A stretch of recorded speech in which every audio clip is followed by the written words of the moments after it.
Hello everyone and welcome back to Gathering of Gachas, the only podcast that focuses exclusively on the games your parents don't want you to play. I'm Galen, the SoundGuy Firestone. And I'm Kite. Welcome back. And Ryan the RyBred is back. Also back. And I'm Ranakel, apparently broadcasting from 2019. Broadcasting from 2019, this is the Gathering of Gachas Old Gang Reunion Show. No kidding. Welcome back. We were hoping to have all five of us and have Des on, but schedules didn't work out for that, unfortunately. How have you guys been? Kite, welcome back to us, man. Yeah. Well, thanks a lot for the support from the past month, ever since one of my closest family members passed away. So I needed the time to... Yep, I needed the time to take a break. Hopefully you guys don't have to worry too much about me. I'll get over this, but thank you very much for your support. And we appreciate you, Kite. Our number one priority is your well-being in that term, so... But it's good to be back, and it's good to be back with you as well. Yeah, how have you been on your end, Ryan? I have been busy, you know me, just grad school and work, and now is the prime fantasy football time, which has me doing a lot of articles, getting ready to get married, so there's that too, yeah. It's that time of year again those for the games fantasy again. Football. Yeah, and in that little bit of free time I have, getting down in my gacha games too. So there's always that. Keep them going. There you go. And speaking of gacha games, let me go ahead and maybe go to our Final Fantasy Brave Exvius topic of the week. Let's go ahead and do it. We got a lot to cover, like usual. Right. So let me start. So it's a beginning of a brand new era. We're now entering Neo Visions. Neo Vision. Oh boy. And first off, for the debut of the Neo Vision era is from the Final Fantasy VII Remake, which is just released this year. And we're off to a really big start with another CG Cloud based on his FF7 Remake version. Indeed. And our first Legacy 5-7-star Envy Awakened unit, which is none other than Tifa. Yeah, the way we've been differentiating those so far is Envy Awakened unit and Envy Native unit. For now, the Envy Native unit being only Cloud. Right. It's pretty cool. I mean, it's pretty funny how when you pull it, there's only one. So you got that brand new kind of electric red crystal that comes down, and there's some new excitement to it, but it's kind of funny because you already know who the heck you're gonna get, so that makes it pretty funny. It's our very first Neo Vision base unit, so it's quite obvious. Right? Yeah, I'll come back to pulling and dev raids a little bit later. For now, shall we talk about the unit and his equipment? Right. Yeah, well, Neo Vision, the interesting part about these is, not immediately, but you do awaken them multiple times using multiple copies, which you get them EX, right? Right. EX1, they get their Brave Shift form, which has completely different equipment and a completely different sprite. Yep. And their equipment affinities also changes. But also one of the things you get from the EX1 is the Vision card. Right. Which Vision for card. Cloud is a Mad Dash. So it depicts in cute pixelated version the first motorcycle ride with Jesse in the back. So that's pretty cool. And that was a great sequence of the game. Yeah, and it's an attack with it's a Vision card with from 40 to 100 base attack. Right. Which is already a pretty good offensive card. And also has 3 passives. One at level 4, which is 50% Great Sword Mastery. One at level 7, which is another 50% Great Sword Mastery. And then you have 30% attack on top of that for any FF7 unit that equips it. Right. Yeah, I mean, if you thought it was easy to cap out percentages, well, it's even easier now to cap out that base attack percentage. You throw on some more killers, throw on some other stuff. But that's an awesome card. The only thing is, Vision cards are only equipable to Neo Vision units. Right. Exactly, including the Awakened one. Yeah. So that's cool. I mean, it just really emphasizes, the need for pulling these Neo Visions. As we move forward in the game, 7-star will be greatly outclassed just because, not only do they have those base stats, but now you're also equipping Vision cards to give them even bigger stats. Yeah, but they were actually nice enough for to give us a Neo Vision, weren't they, essentially? Right, yeah, I mean, if you've been playing the game long enough, chances are you already had one Tifa, but even if you don't, then they do have those quests that you can go to, which basically get you a Neo Vision Tifa just by clearing these easy quests. So, no matter what, you're never going to get left behind, which I think is just a brilliant and wonderful design decision from Gumi and Square Enix on this one. Yeah, exactly. True. You are getting a top-tier, solid unit right out of the gate with no fear being left behind in the first batch. Exactly. Yeah, I mean, there's always going to be those people who, this is going to ruin the game. But, it's called progress, man. And, eventually the game's going to get stale, which to me, it was very much getting stale. Yeah, it was wearing out. And they needed something. You know what's very much left behind? It's the Buster Sword, which is a 158 attack great sword, which is at this weird situation, at this weird crossroad, where it's enormous for a TMR, which it is, but very low compared to most swords, trail rewards, and STMR. Yeah, it's behind the time. We can safely ignore that. Right. It's very much, if you just came into the game and got your Cloud, you have something to equip him with. Pretty much. Right. Yeah, I mean, TMRs, at this rate, we know you're not really going to use them, especially if they're weapons, Yeah. In particular for Cloud, it also should be noted that his TMR/STMR skill is pretty worthless. It's 30% attack and spirit, and 3 LB gauge per turn. It's nothing. Yeah. And not to forget that his Brave Shift allows him to dual wield, and two-handed swords is not a good idea. Well, you can split his equipment between the two, right? You have his first form. If you really want to, you can make that one a true double hand. Gentlemen, please, let us not get ahead of ourselves. Okay, I'll try. So, we'll get to that. But first, I want to finish to cover the TMR, and indeed the STMR, which we can get from Cloud as soon as he gets his EX+2 Awakening. Okay, and it's Master of Fate. Yeah, that's a good. Which seems completely overkill if it's not paired with another news. So, news number 1. The TMR cap has been raised to 400% maximum. Which is awesome. Yeah. And which, by the way, also includes magic units. Right, yeah, the true double hand, though, right? Yeah, true only double hand. Yeah, so not dual wield is still at the same, unfortunately. But 400% is huge. Yeah, it's already huge. In case you need 200% of the 400%, you have a single tier STMR to equip now. Right. Yeah, and it's so good, I'm tempted to not wait for EX2 and use a Moogle on it because I'm impatient, but I'm holding off for now. But 200%. I am definitely holding off because I don't even need that to achieve full stats on my Cloud. Plural, my Clouds actually.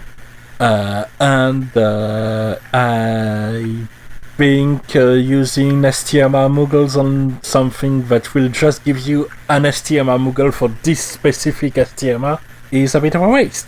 Yeah, it is. And I'm with you on that. He's so easy to max out. Especially for me, I have Dax STMR as well, which is perfect for him. So yeah, I'm gonna hold off, and mine's around like what good amount of attack even without that. And I'm sorry, who's that Steamar? Zach. Zach. It sounded like you said Jack, and I'm like, I thought he was a base 4. Jack. No, nobody likes Jack. It's all about Zach. Yeah, that's what I thought. And I'm like, wait a minute, that makes no sense. But now that makes sense. Exactly. Right.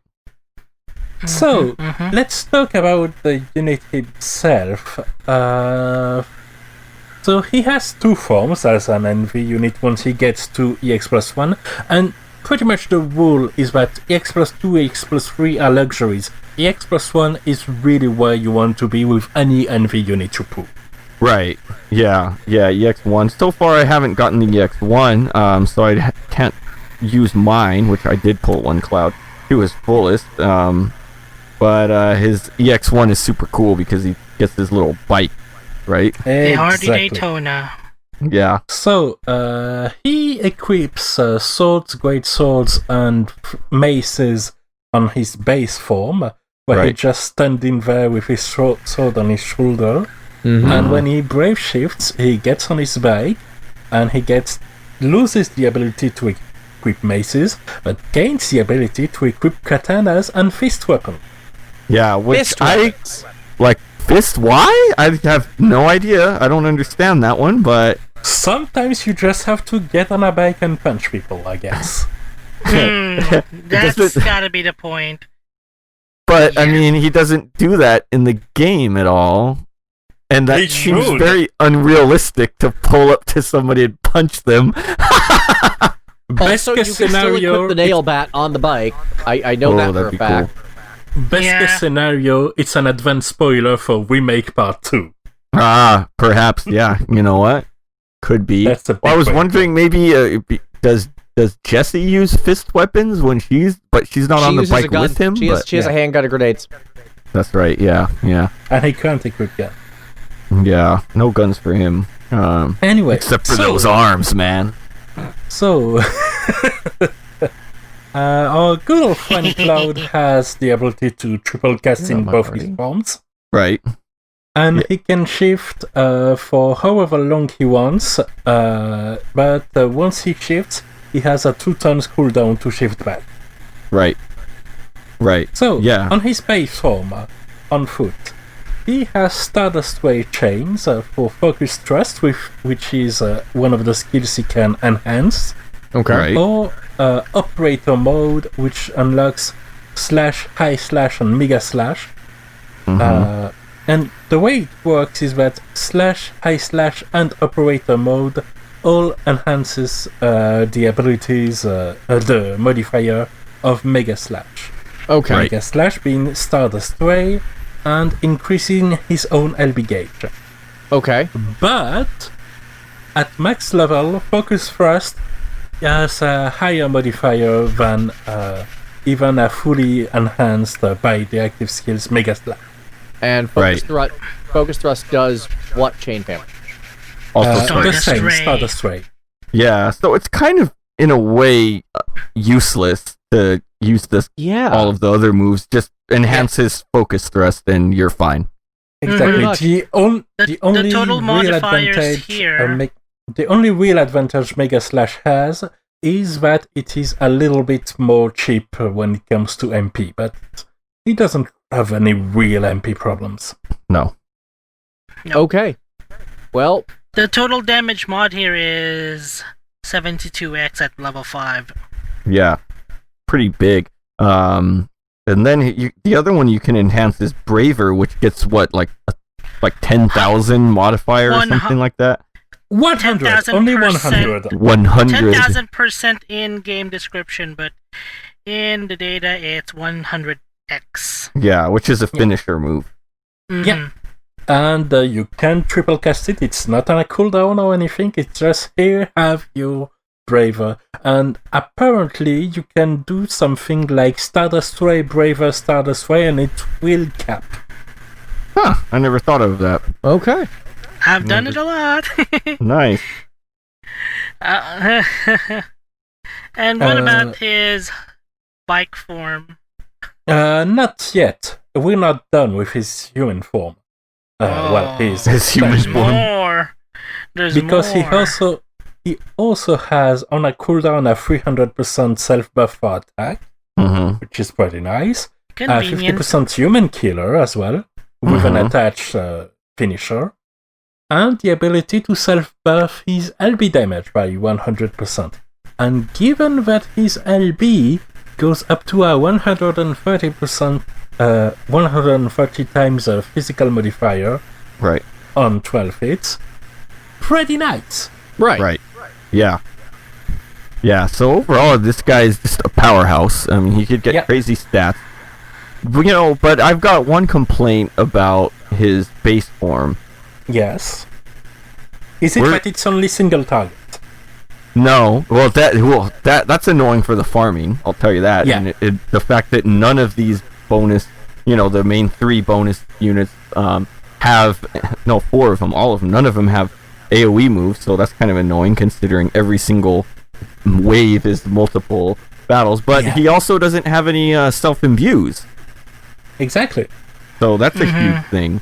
No imbues, and that base form is supposed to be true double hand, so unless you're going to throw on an elemental weapon, kind of lame. Or a unit that can imbue allies. Yeah. Or you could shift to his brave shift form and self-imbue with lightning. That could be an option. Yeah, I was just thinking that the person who mostly benefited from the in Remake from elemental imbues was actually Tifa. Right. Because of we'll get back to the imbued Tifa, alright? Okay. So, in his brave shift form, he still has the ability to deal his 100 times maximum braver finisher. Right. He still has Stardust Sway Chains. Right. But this time, he also has the ability to self-imbue lightning, to imperil it by 120% on top of a self-capping Stardust Way AoE chain. Right. Which means that if you have Cloud ATX +1, you do have an option for AoE farming. It's great. It's great, except that I've only pulled one, so... Yes. Sadness for me, but that's okay. I'll get another one eventually. Welcome to my world, Ryan. The feelings is mutual. Yeah. You also has a triple slash, which is an even bigger status sway, but you can only use it once per battle. Right, yeah, you have those fun... Essentially, what are those moves called? Yeah, they're different from Magnus. Yeah, but it's called let's Grandis. call it Magnus. Grandis. Grandis.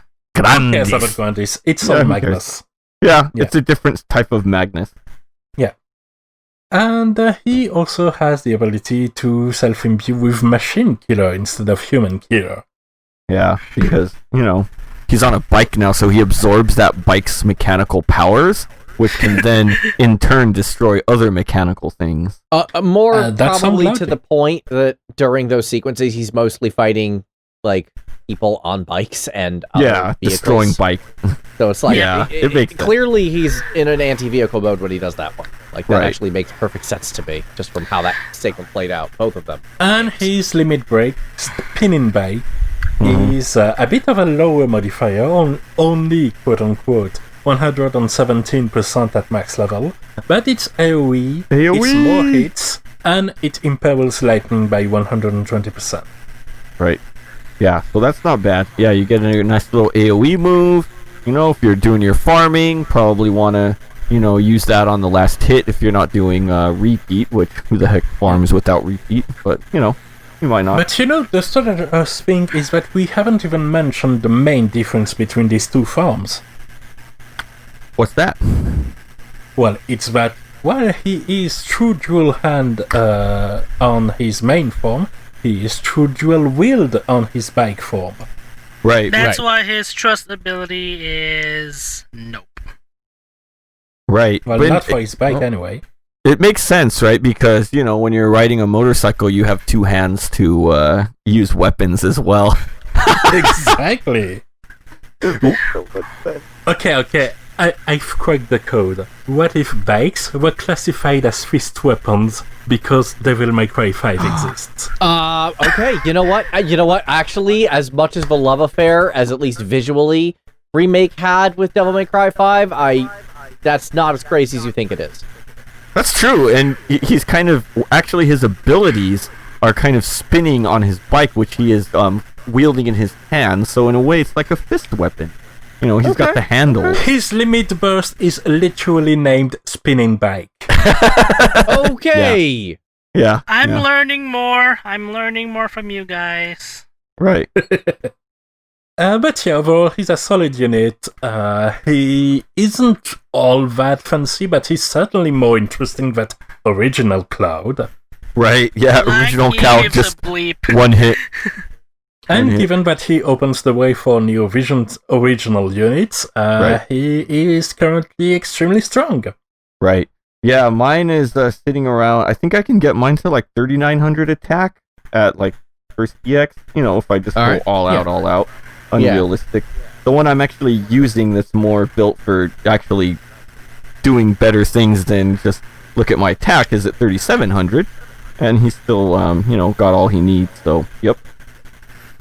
As for me, well, I went for the new type of pools they've had, where basically there's no guarantee, there's no step up. Right. But you get the fourth pool free when you do free before. Right. And you get a ticket for each of those pools, including the free pool, which you can trade in for some rewards in the shop. Right. So, with the first day's 10 free Cloud shards and the Transcension Pearl we get from one of the quests, I could, after those 4 pools, get the 40 remaining shards and get my Cloud 2EX+1, which I did. Then I pulled 2 additional Clouds from the free 4 pools. Oh, wow. Incredibly lucky. So, yes, he is ready to be EX+2'd. Right now he isn't, because I need the currency more than I need EX+2. Right. But yeah, let's say that seeing 2 crackling red crystals 2 days in a row was unexpected, but appreciated. Right. You know what I want to do, though, because I got mine on the 10 pull, and it's a little bit less dramatic, because you get it, like, in the middle of the pull, you get the Cloud. I still want to see that red crystal drop, man. That's going to be cool. I got mine on a rainbow crystal. I was not expecting it. The rainbow crystal can open up into and become that. My rainbow crystal just transformed into a deep red crimson lightning flaming crystal.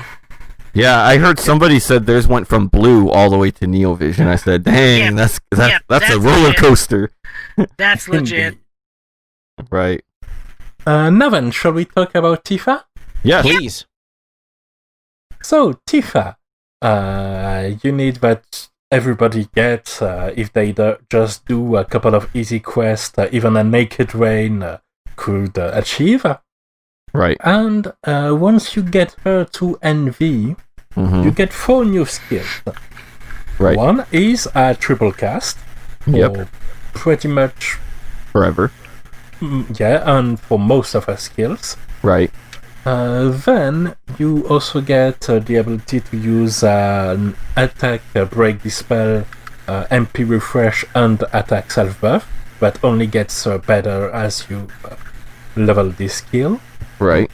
You also have, in order to be able to chain with Cloud, a Stardust Way chain. Yeah, SR. Meteor and Crusher. In order to keep true to her old chain, a Divine Ruination chain, which you can only use 3 times per battle. Right. Yeah. 3 times, and that's not bad. 3 times. Although, when it comes down to it, I don't really have a lot of DR chainers anymore. But hey, it's cool that they, keep her true to her OG form as well. At least they add the SR to it. Exactly. Also, she gets 2 new passives, one which adds a ton of modifier to half her kit and increases her HP. Okay. Yeah. Which will become important. and the other which provides her with more attack and 100% true dual wield. Right. So that's already pretty good. Yeah, you can't go wrong. I mean, I started use her again for a little while when she got her enhancements, ability. Yeah, and these awakenings enhancements were amazing. Right. Yeah. I got so my it's Tifa nice. off banner, and then I never use her because I don't have a dupe. Mm. And then Well, now way you back do. before in the Japanese version when she got NV, I was looking forward for that free Tifa. Nice. Yeah, I actually somehow had a prism of her just chilling already that I've noticed when I awakened another one. It said I had 2, so I said, "Oh, okay, cool." So and I hadn't converted another one, so I'm 1 away from getting her fully. But I 3 by 3. Yeah, I probably won't though because I don't know if I want to use the shards. I see. Now, the spicy thing, of course, with Tifa is her brave shift. Right. And that brave shift is extremely interesting because, aside from Meteor Crusher, the upgradable skill that we have already on her standard form, it and the triple cast, it has not a single attack skill. What? Right. Yeah, She what doesn't she have any has single instead attack skill is apart buffs. from Mhm. Meteor Crusher. Right. She has the ability to buff her attack and self-imbue water and increase her LB gauge. Right. She has the ability to mitigate damage taken by 75% for 2 turns to herself. Okay. She has the ability to break for 2 turns defense by 80% and imperil water resistance by 120%. Right. And most importantly, she has the ability to, while also decreasing water resist by 120%, increase her LB damage by 250%. Whoa! Yeah. Her. And that LB is an 80 times modifier with 50% defense signal single hit that only takes 20 crystals to charge. Yeah. Extremely Her quick. limit burst is ridiculous. I've been using that and just annihilating units with that limit burst. It's crazy. She can, with 1 turn of preparation, one-shot anything in the game, including Behemoth K and Scorn of Shinryu. Ooh, I gotta try those. Haha, bye. Sinra released a video showing That's that. why, even after like 4 or 5 months now, Tifa remains one of the best Legacy NV Awakened units in the game. Right. Yeah, and Yeah. units in all. She is just, hey, let me prepare a bit and not die because I have 75% mitigation. Right. And punch. Yeah. Yeah, I'm still getting used to her. I try.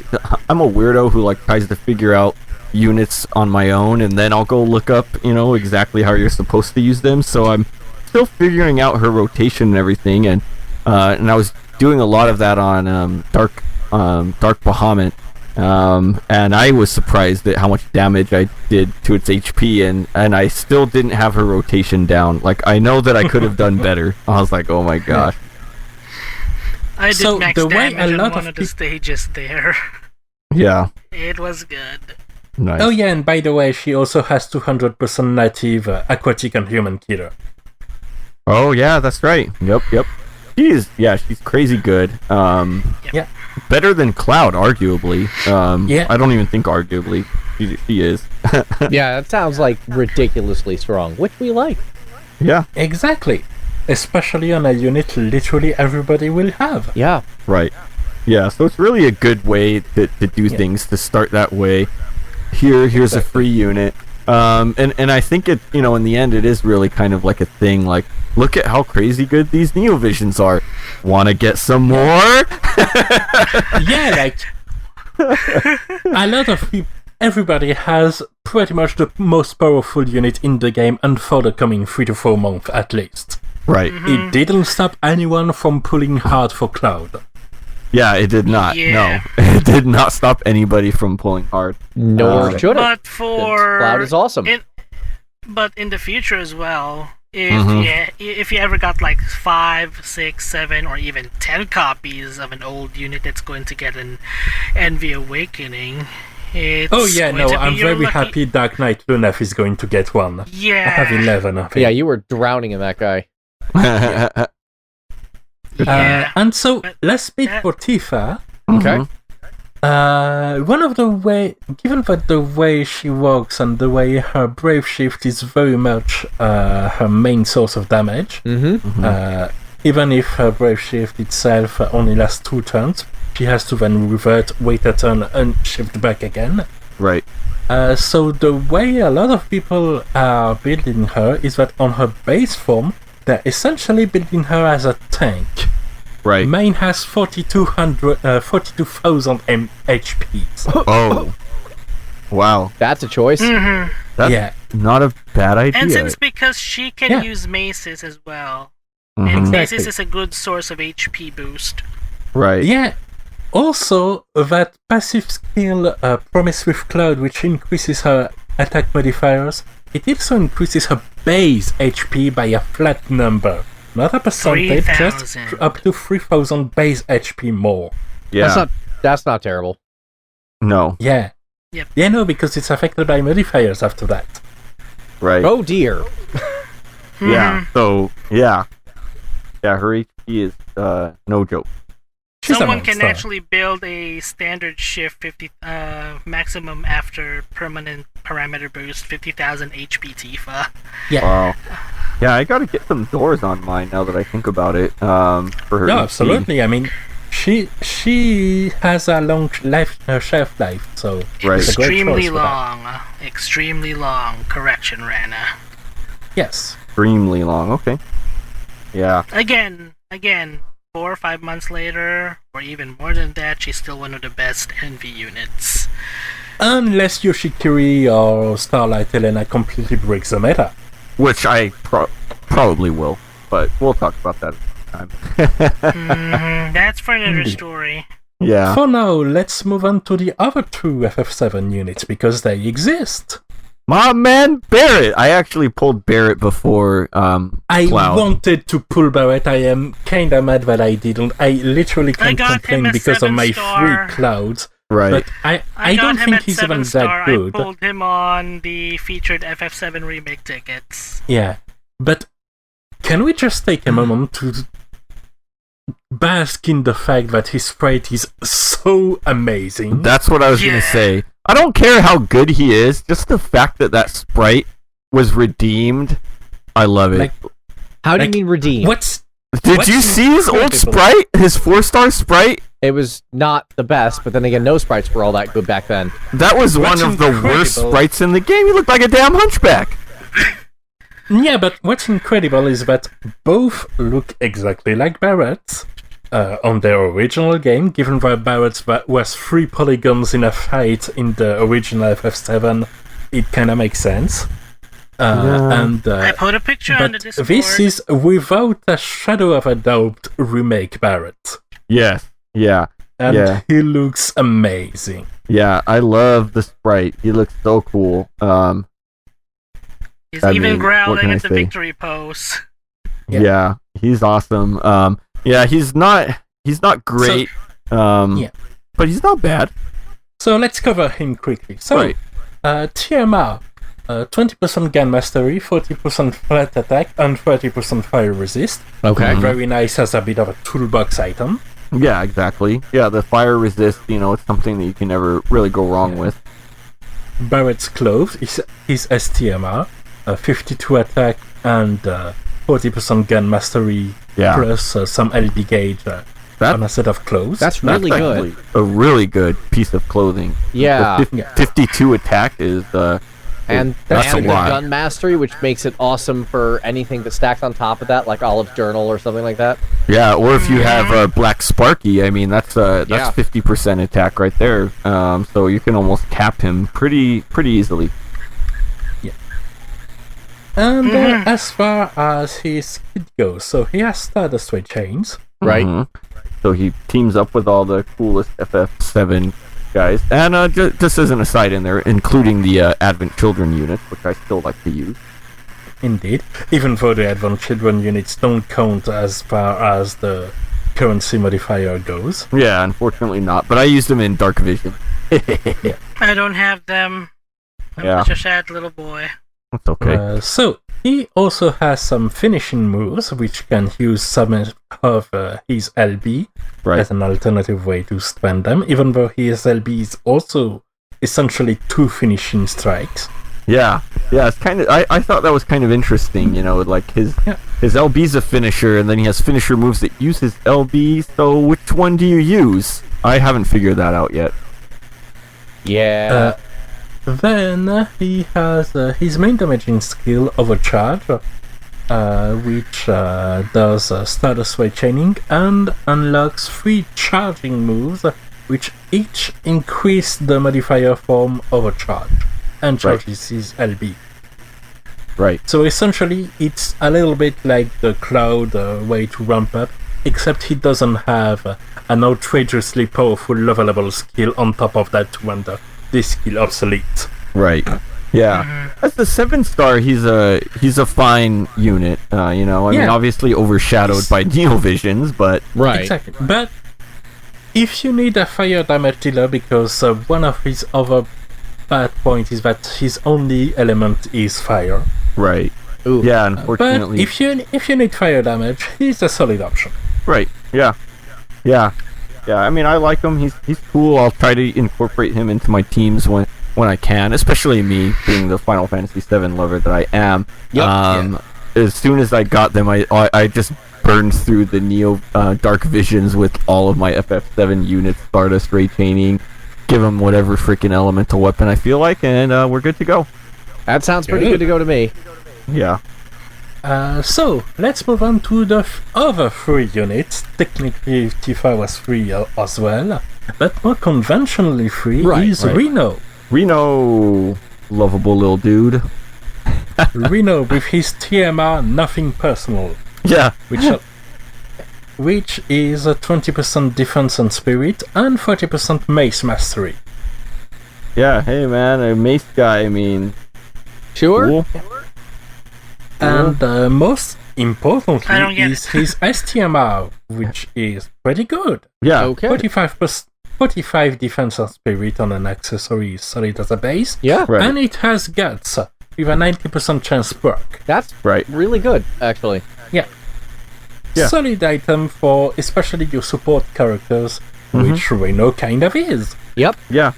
It's a pretty decent breaker with that cooldown ability he has. Exactly. And even his LB breaks. Right. Yeah. His LB breaks. He's got the cooldown. At 75% full break with at 120% lightning imperil. Right. So that's really solid. Yeah. And he also has some lightning elemental chaining moves with bolting strike and absolute mirror victory. Yeah, my only complaint on that is that they don't match like the current banner units, which makes them a little bit weird to use in there, but I mean... He's a bit of a loner. Yeah, I mean, I guess it makes sense, he's kind of against the crew, in a way, in the game. So, that's fine, but, cool.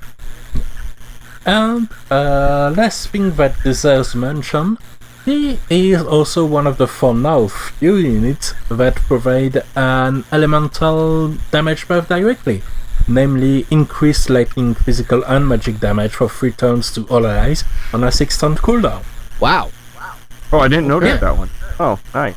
Yeah, no, it's one of the few that has this type of buff for now. It's going to get more and more common as units come out, but for now, it can be a bit of a niche if you have a free slots and depend on lightning damage. That's a lot of ifs, but he does feel a niche, and for 3 units, that's pretty much all you can ask for. Exactly. Yeah, free 7-star. I mean, I kind of like how what they do with all these free 7 stars on all of them. They just kind of freestyle a little bit, which is nice. Mm-hmm. Yeah. If you're going to experiment, might as well go for one of those units, and if some concepts take hold, make an actual good unit out of that. So, we mentioned Dark Visions. Right. Now that we've covered all of those units. Yep. Because clearly, at the dawn of a new meta with a lot of events, that was the perfect time for Dark Visions with a bit more fights than last time. Oh yeah. Also, perfect timing. Yeah, perfect timing. I mean, not like we could have probably used if they really wanted to stuff content Steel Castle Malfitia, but you know. And then yeah, exactly. And then Don't give them ideas, Ryan. I would have preferred and then Mhm. Dark Bahamut went like, "This isn't even his final form. This is my true form." Yeah, he Which actually it was- isn't, by yeah. the way. Oh boy. It's hideous.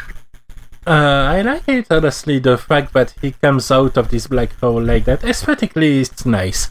Right. Concretely, I haven't even started the first stage. I'm quite Oh. upset that after reaching the milestone rewards, I'm 50 dark matter short for the final upgrade for Dark Gambantine. Oh I dear. have to wait Oh, for and 2 by the way, weeks. we've- I have to wait for 2 weeks. Mhm. And by the way, with this event also come the 2 new dark weapons, the bow and the katana. Masamune and Gandiva. Yes. Yeah. I think I got the Gambitine, however you say that. And Gambantine. Gambitine. And I was already starting to work on the Ragnarok, so next I will get the katana. I'm a katana lover. I'm going of course. I'm going after Ragnarok next. Yeah. I'm already I don't know. I don't want to say halfway through, because, you know, the increasing amount of currency you need. But I'll get there in a reasonable amount of time. The only thing I'll say from things I've seen is that there's, of course, magic and physical stages. Mm-hmm. Tifa does about the same damage as CG Ace on the magic stages. Oh, really?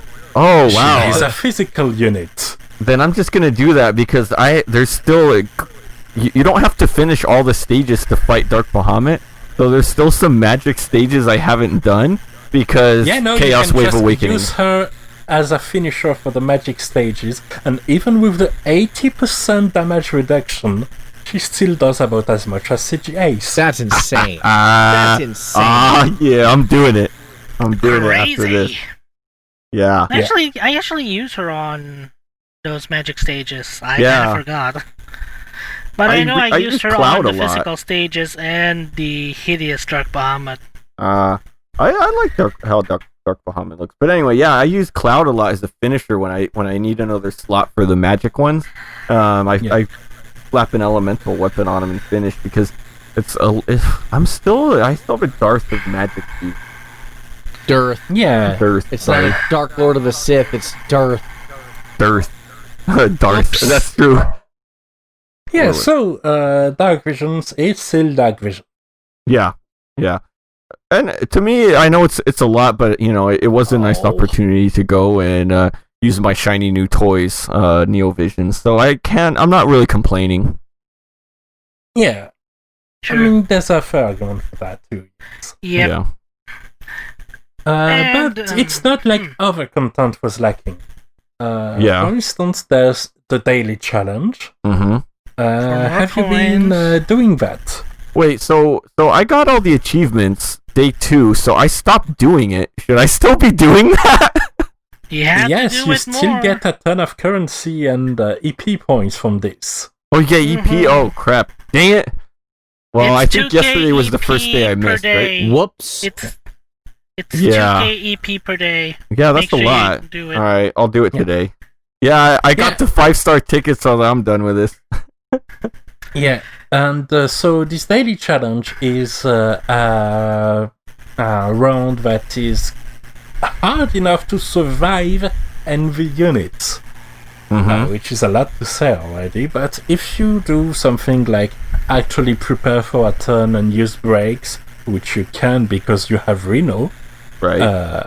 you can reasonably do things pretty reliably. Right. And get some rewards from this. Because, again, the main principle of this challenge stage is not just that it's daily, it's also that you can only take FF7 units. Right. Yeah. Which for me isn't especially after I got Reno wasn't too bad after having Tifa, Cloud, Barrett, and then I just take Aerith to heal and Reno breaks and I'm good to go. Yeah, honestly, Exactly the the same hardest team. part was to get the first 10,000 EX points to get Reno to 7-star, because before that he only has single target breaks. Right. And the first 2 waves are multi-targets. Yeah, well, first 2 waves weren't too much for me, but I mean, probably for many. The last one was where I struggled, and I went in blind, and I just took a few units. That day 1, I didn't even have Reno at all. I think I went in with Red 13, and I hadn't gotten Cloud either, so I had some other random person as well. I think I brought Yuffie and Sephiroth and the original Cloud prior to getting... Oh yeah, OG Cloud. And I decided that I thought, well, let's try to build him as a evade tank, and I forgot that I took provoke off of my golem, so I'm like, well, there goes that. Oops. I was already in battle. Oops. Yeah. But yeah, honestly, pretty spicy. But once you get things done, once you get the units for it, it's just part of the routine. Yeah. I think it's all pretty cool. I mean, I like that they've added these new things in. The daily, you got these other little weird farm events. Yeah, there's the Emblem stage, which lets you farm the emblems you need to enhance the skills of FFVII characters. Yeah, which I'm doing it's right also now. pretty tough. Yeah, I have mixed feelings on it, to be honest, because it's tough, and it's for farming. So I'm like, I want to just farm this, but I actually have to really spend 10 minutes on this battle. Yep. Yeah. Because they have the new mechanic called the break dodge. Right. Yeah, which is interesting potentially, but right now it's mostly annoying, honestly. It is. Yeah. Mm-hmm. Especially given that the way you can kind of work around the restrictions. Because this boss takes 200% break gauge damage from greatsword and fist weapons. Right.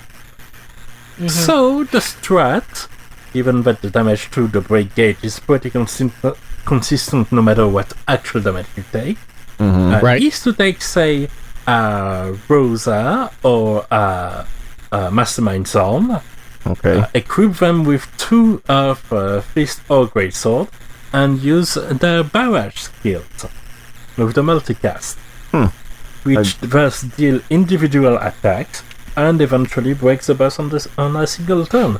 If the boss is not broken, it will probably annihilate you. Really? I don't even... Oh yeah, no, it hurts. Why would it annihilate you? I don't even feel annihilated anyway. Oh, it's they just me. didn't just wipe your body? It's vulnerable to attack. It's vulnerable to offensive breaks, but you cannot break it defensively. Okay, I brought a magic tank with me alongside Cloud and Tifa. Yeah, I got my party. I got Van in my party on. Oh yeah, no. I was like, who has time for tanks in farm parties? Dead. Yes, I do. Yeah. I just have Tifa, Cloud, Vaughn. I have Dr. Aiden, who doesn't do a lot, but he's just there in case, and Paladin Cecil. So I probably can mess with my party to make this a little better. Maybe me and you are too to the extreme, and if we met in the middle, then we might both be doing well here. Yeah. And those give the fragments you need to fully level your skills, along with the 40 sites you get from the currency shop and the King Mog event. Right. Okay. To give you an idea of how high things can go, for the King Mog event, I had a stage where I had a bomb wave and a wave with one of the new giant bombs. Right. I only had my 3 clouds at the time. That gives me over 100,000 currency in a single stage. Sick! That's a thick bomb! So there's a lot more to spend on. Sorry. But... So there's a lot more to spend on, but given the fact that you get some more potential for modifiers, some of this on old units, right, it kind of balances out. Right. Especially since the free unit doesn't depend on you spending things anymore. Right. Yeah, I'm getting Tifa's rotation down. I broke Necro Lizard and killed him immediately after the next turn with her limit burst.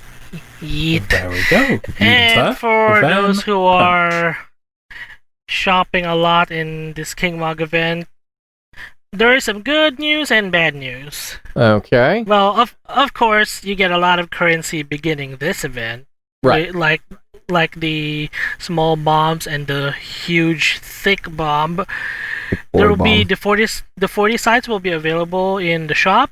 Right. And if you're trying to buy every 40 site of each color in the shop, it's going to take you at least 3,720,000 currency. Yeah, so you shouldn't. You should just buy the 40 sites you need. Right. Mm-hmm. Yeah, but I mean, considering things, 3 million is not even that crazy.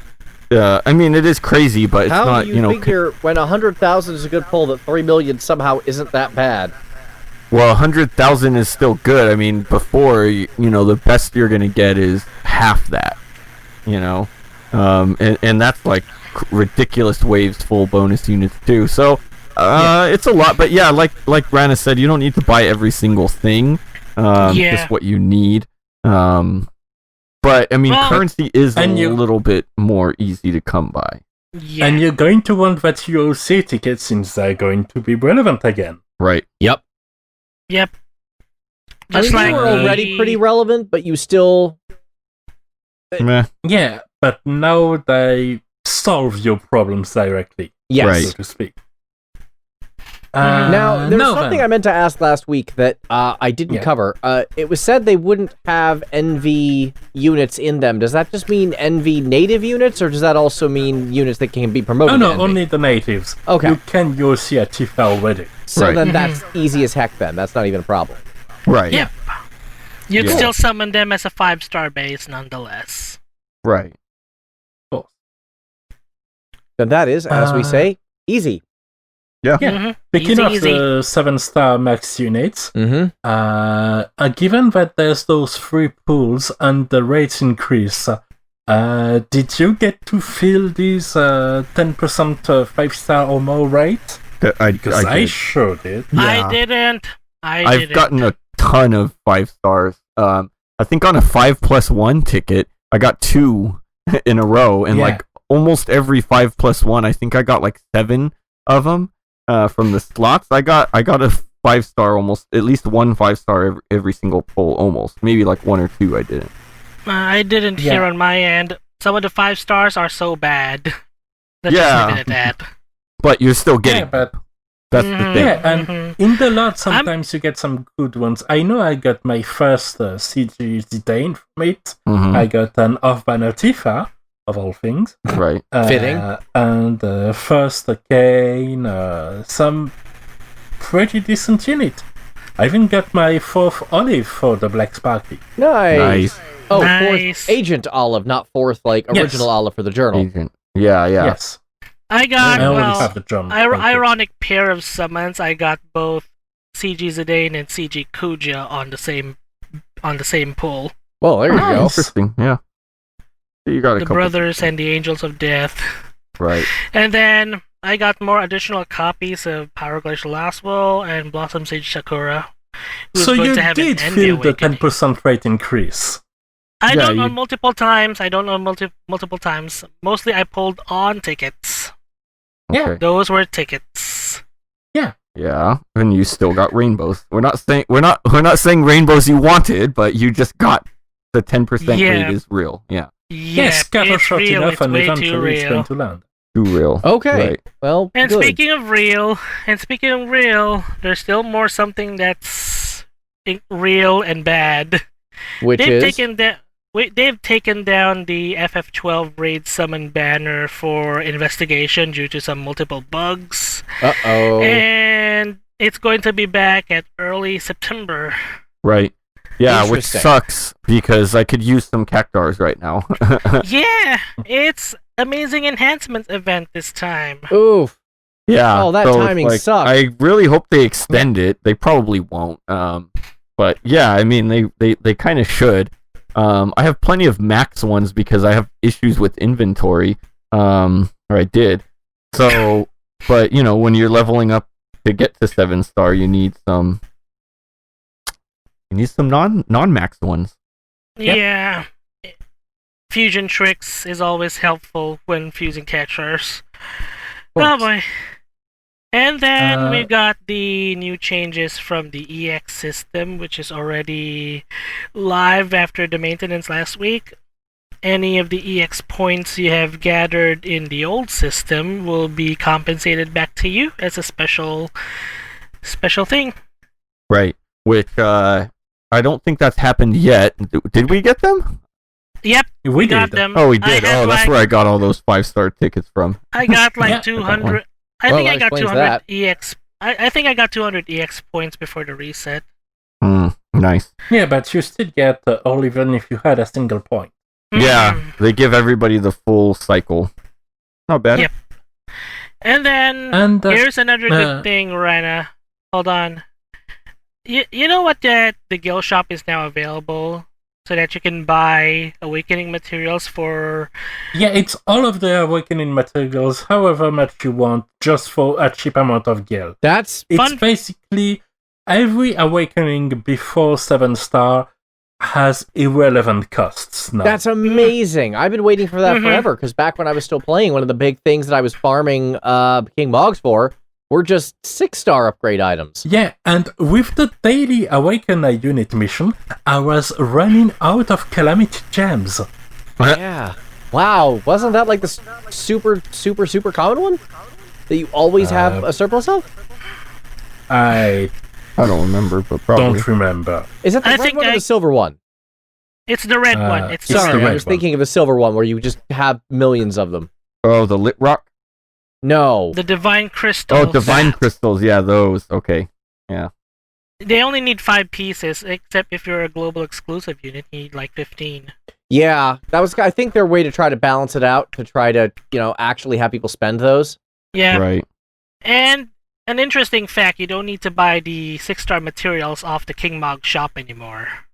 Well, yeah, because they moved it to the... Yeah, why would you? They moved it to the other thing. Yeah. Yep.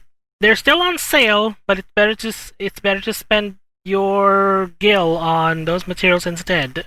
Right. And focus on the event currency on the things that you really need. That is wonderful. That is a wonderful change that is greatly required.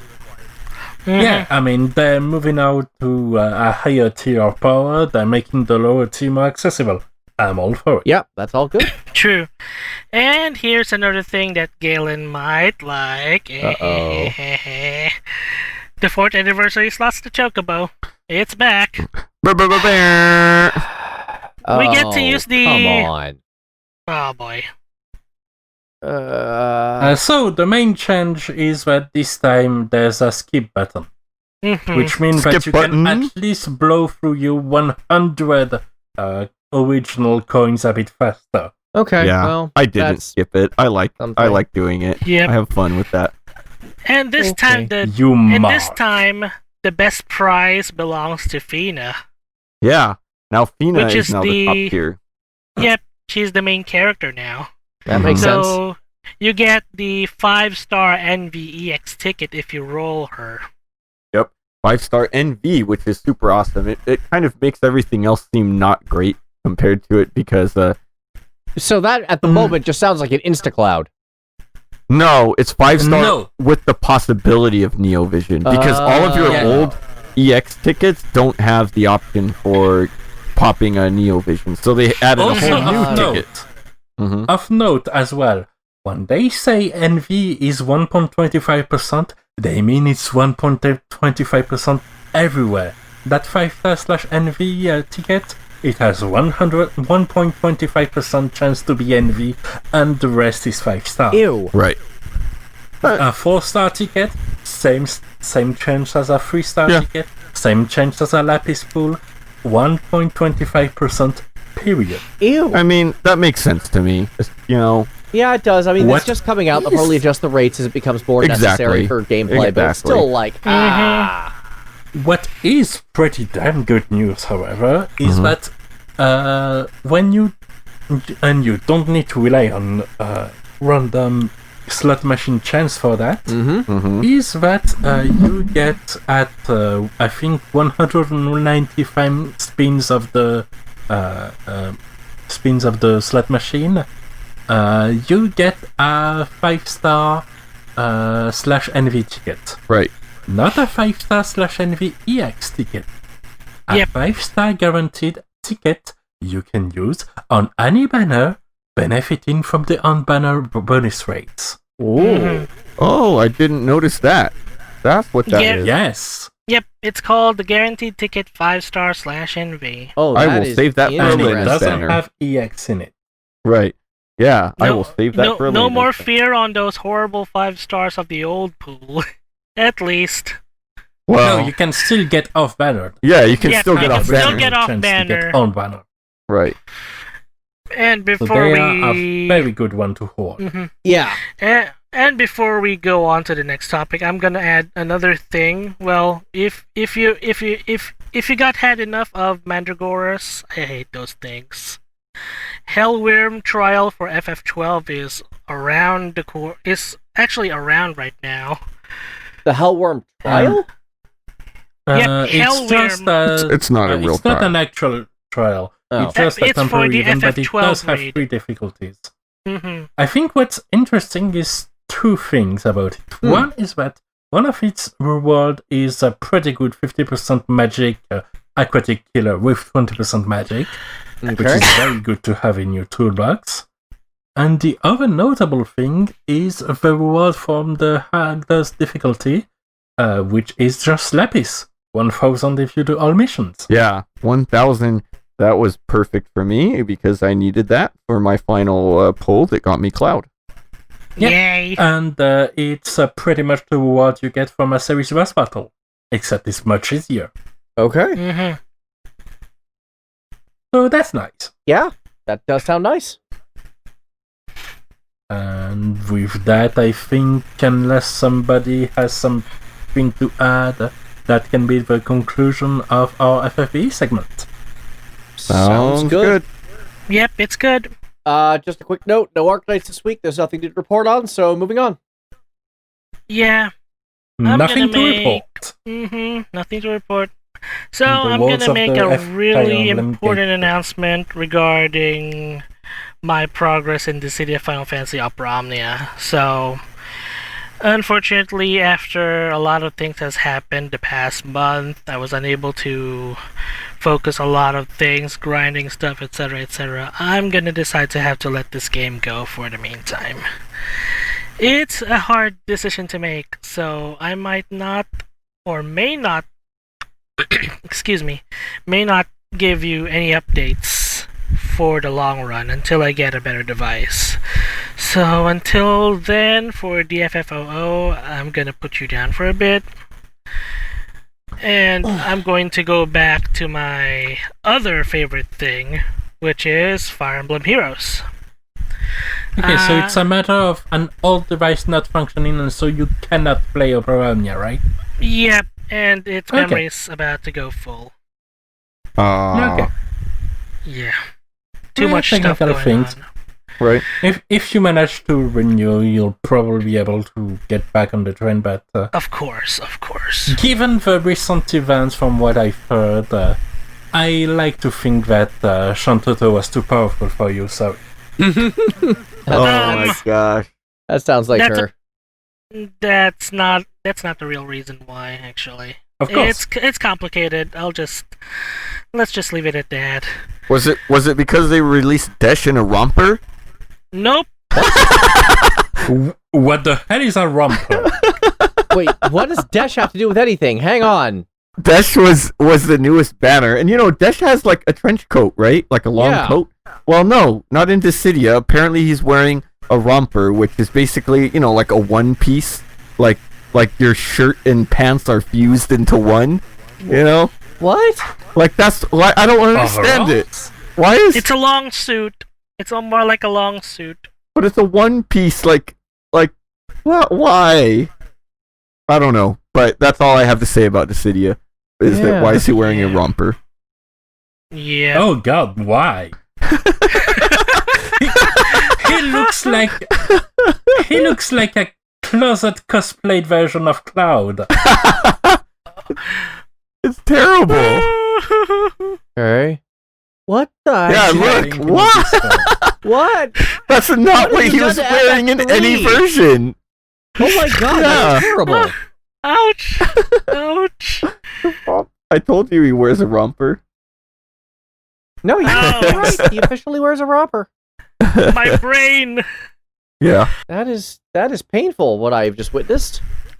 Yeah. So that was the fashion section of the Gathering of Gacha podcast. Yep. Yep. Moving on to a regularly scheduled program. Right. Ding, Fire ding, Emblem ding. Heroes.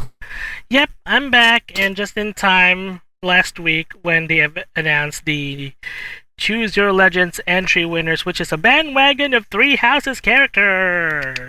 Yeah. This is popular these days. Right? Yep.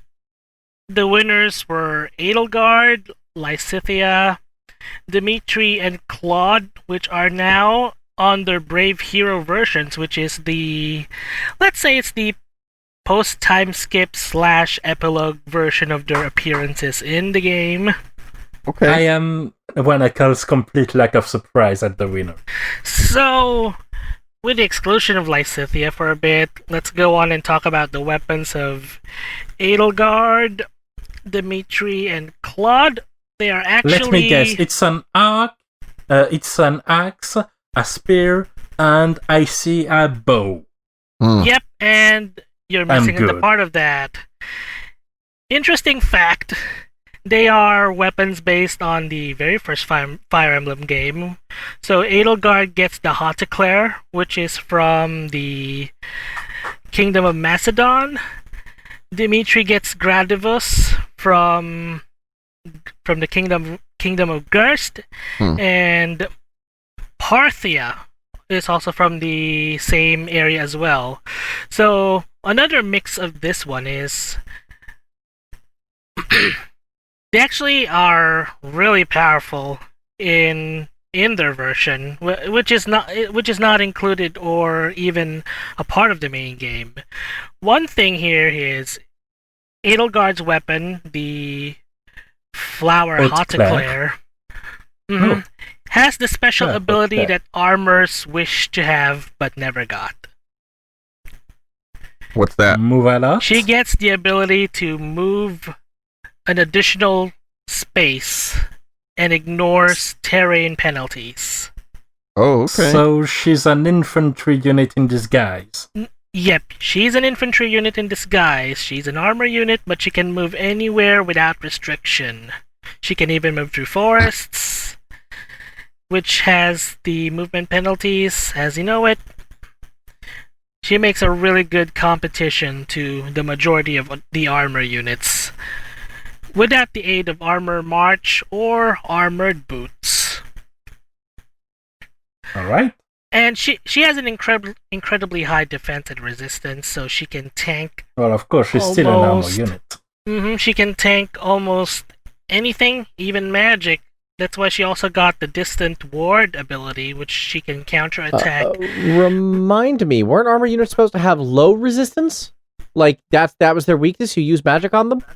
Yeah, some of them didn't get the memo. Okay. Yeah, Yeah. a lot of armor units have also very high resistance. Edelgard is one. Actually, that's the ability she had on distant ward. If the enemy is either a magic user, a tome, or a staff user, she gets a combat buff of 5 attack and resistance during the battle, and she can counterattack regardless of the enemy's range. So it's a distant counter in a nutshell against mages. That's rude. Okay, so how theoretically do you beat her then? Hammers, I guess? Armor killers can still kill her, but don't take your chances. Even a red sword armor smasher unit can't even scratch Edelgard. But for vulnerabilities, I say fire sweep type weapons, since it prevents her from countering, and bows and daggers. she cannot counter those. Okay. Okay. Sounds fun to me. And next up is Dimitri, which he has Gradivus.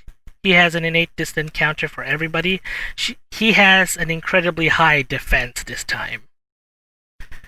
So he also gets cooldown charge whenever enemy face gets him, and he can proc his special ability right off the bat, which he can heal HP based on the damage he dealt. Okay. Incredibly good against bows, daggers, swords, axe, lances. But his resistance is incredibly low, so there's your magic vulnerability character. But the one good thing is that he can mitigate damage, so long as he has a higher defense than the enemy. Okay, so he could mitigate it only if his defense is higher. Higher than the enemy. Yeah. Interesting. Sometimes you just have to flex your armor so hard it makes the other break it. Yes. Yeah. And for Claude, he gets his weapon that allows him to heal 50% of his max HP once his special ability is ready. Oh, that's good.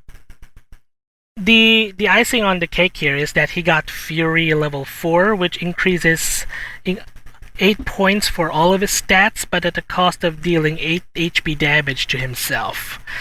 But his special ability allows him to heal half of his max HP, no problem. He can keep his stuff to go, and he can debuff attack and speed through nearby enemies. And he's still a flying archer through all that, right? Yep, he's a Barbarossa, as his job description is called. Yeah. Nice. And now for the best girl, Lysithea. You know her using the Dark Spikes Tau, which has the letter T. It's a cavalry-based nuke. She can nuke all the horses. Oh, wow. Yep, that was her role. She's basically the main choice to beat the unit you're not supposed to beat, which is a horseman. And the infamous Death Knight for all Three Houses fans. Yes, that's the one I was talking about. Yeah.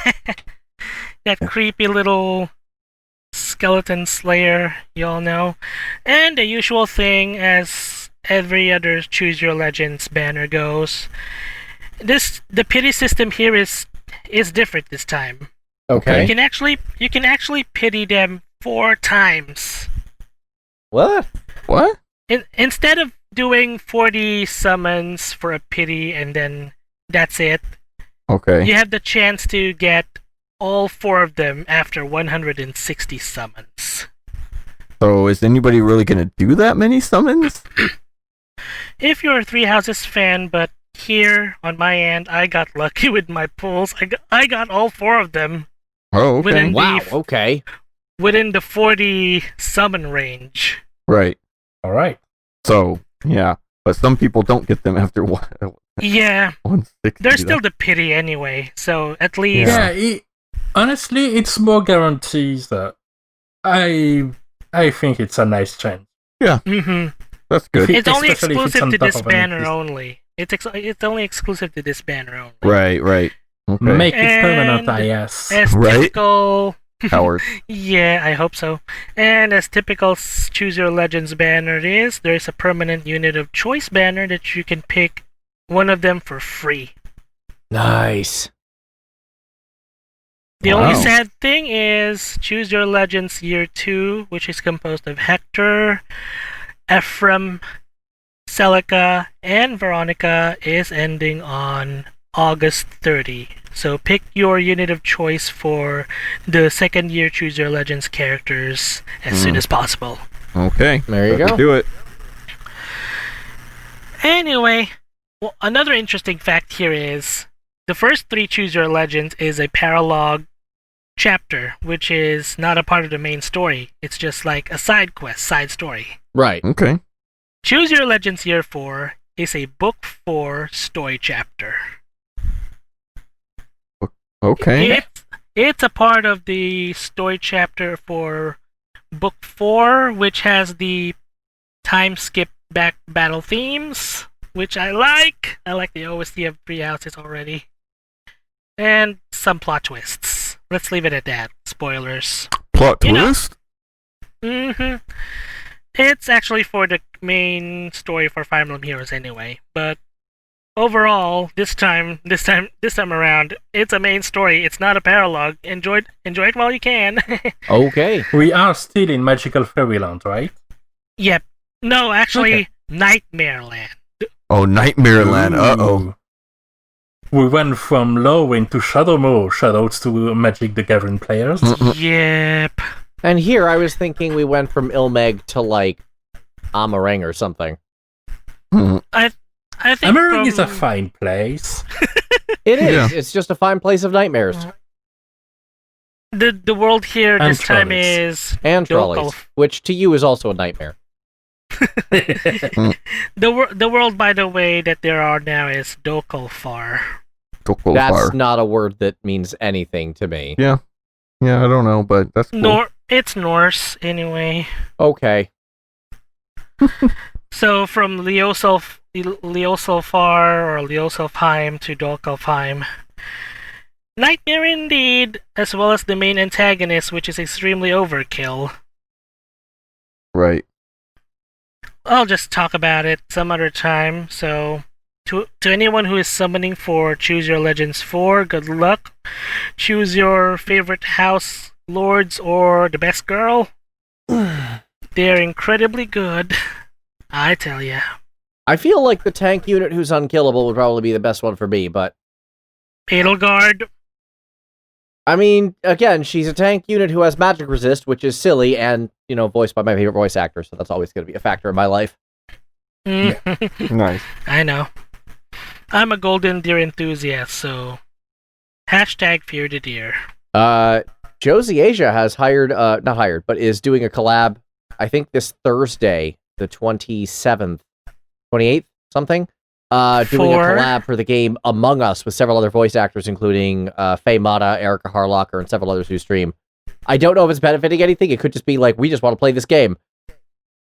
Interesting. I'll try to check it out sometime. Yep. I saw that on Twitter.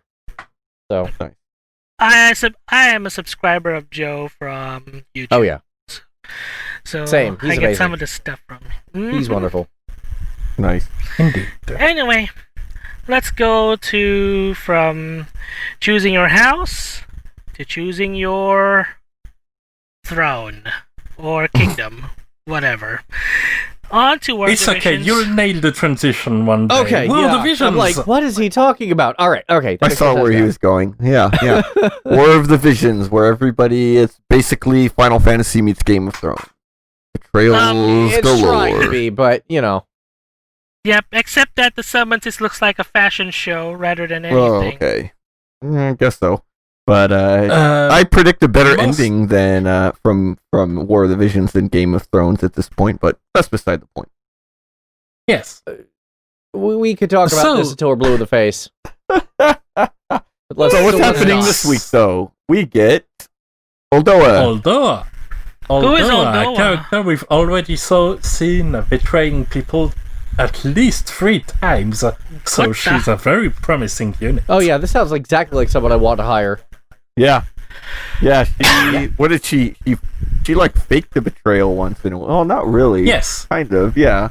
She faked betrayal. Maybe Uldoa has I mean, it was difficult to determine if she was faking it or if she was just being dumb, because she is objectively kinda dumb.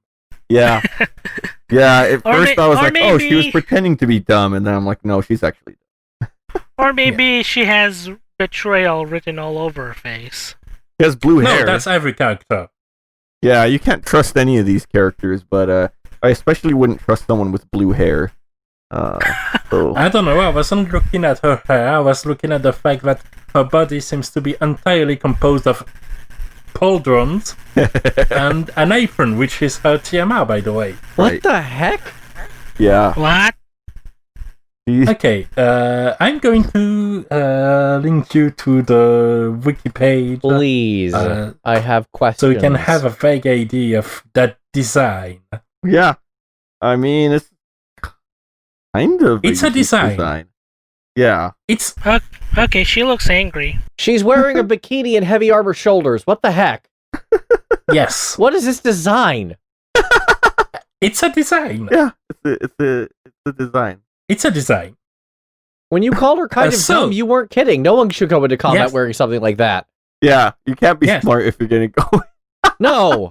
Yeah, and the weirdest part is that they mention in the story that she is dressed in kind of a funky way, given that she is the commander at a fort in a snowy region. Yeah. What? So that makes it even more. Look, I'm all for fan service, but there's such a thing as too far. This is way over the line. No. That's not the dumbest part. Oh, here we go. The most stupid part is that they mention is stupid in universe, and like 3 stages later, there is someone that is also very much dressed in a bikini and a short vest, and for her it's perfectly normal. Yeah. And nobody mentions it. Yeah. Oh, yeah. Wow. Sure. Sounds like invisibility in a nutshell. Ignorance. Anyway, as far as the unit itself goes, she is pretty much Yarma 2 Electric Boogaloo. Yeah. She is a wind elemental slashing damage bruiser unit. Right. Except she uses a greatsword instead of an axe, even though Viking is a secondary job. She is main job soldier. Right. Okay. Yeah, and she's about as memorable as Yerma too. I don't know anybody who's pulled for her, or will, or even if they do pull her, even use her. Yep. She does have a bit more specialty in that she can at least equip Assassin as her third subjob. Right. Which is for now the second assassin in the game, I believe, and grants her at least some status effects and the ability to increase damage from the back. Okay.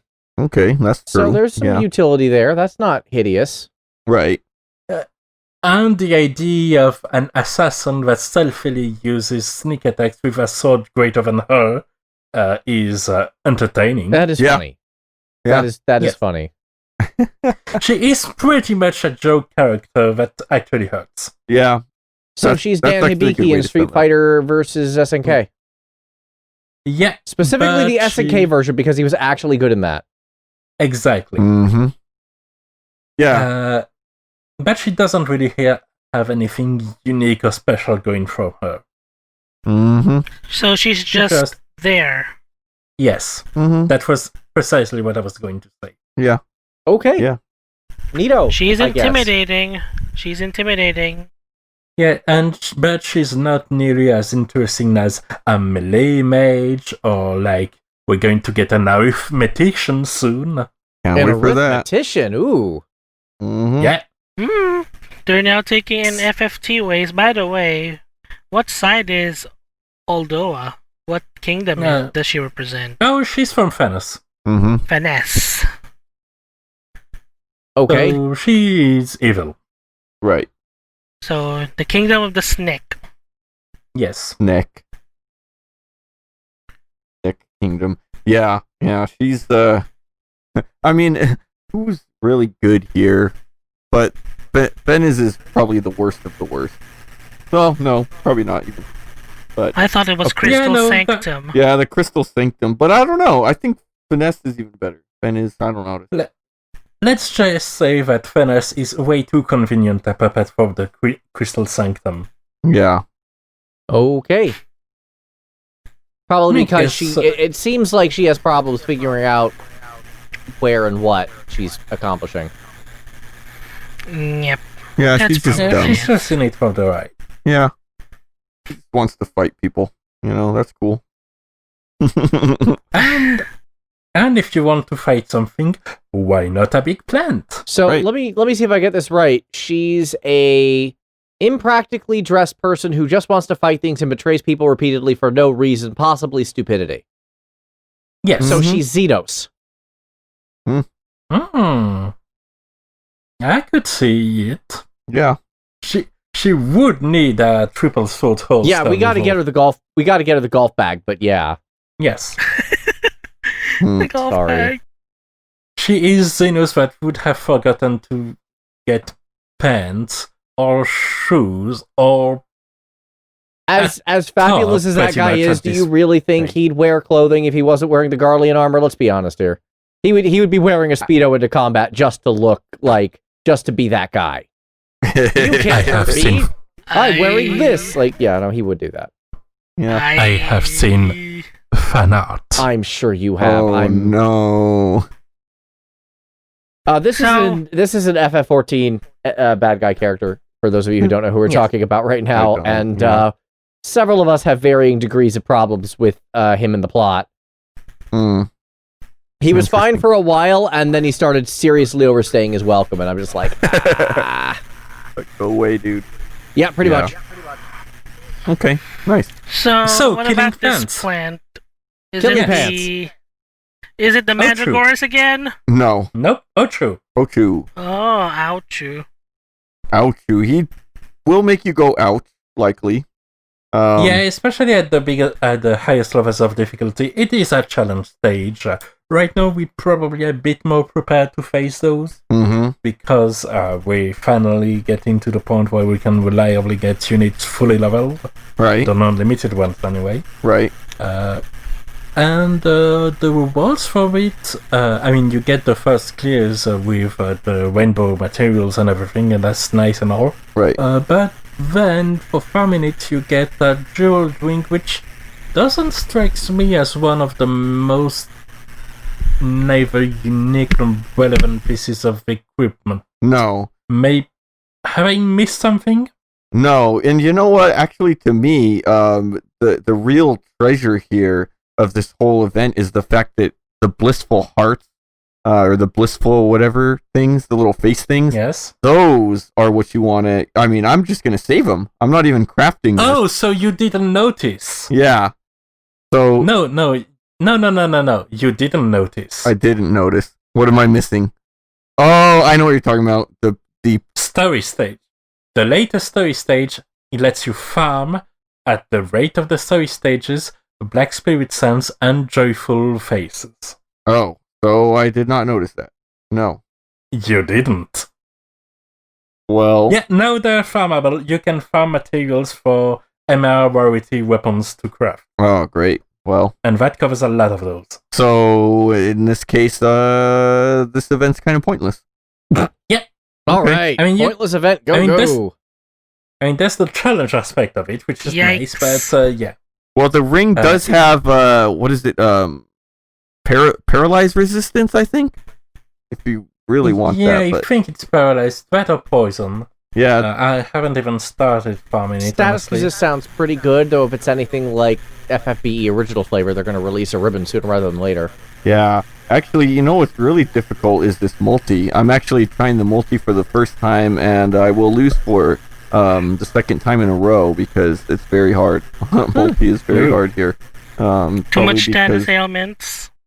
No, because everybody's stupid and nobody wants to kill the Lamias first, or whatever they are, and everyone wants to get charmed, so second time in a row, I'm gonna lose. Sounds like all the visual multi, alright? Yeah.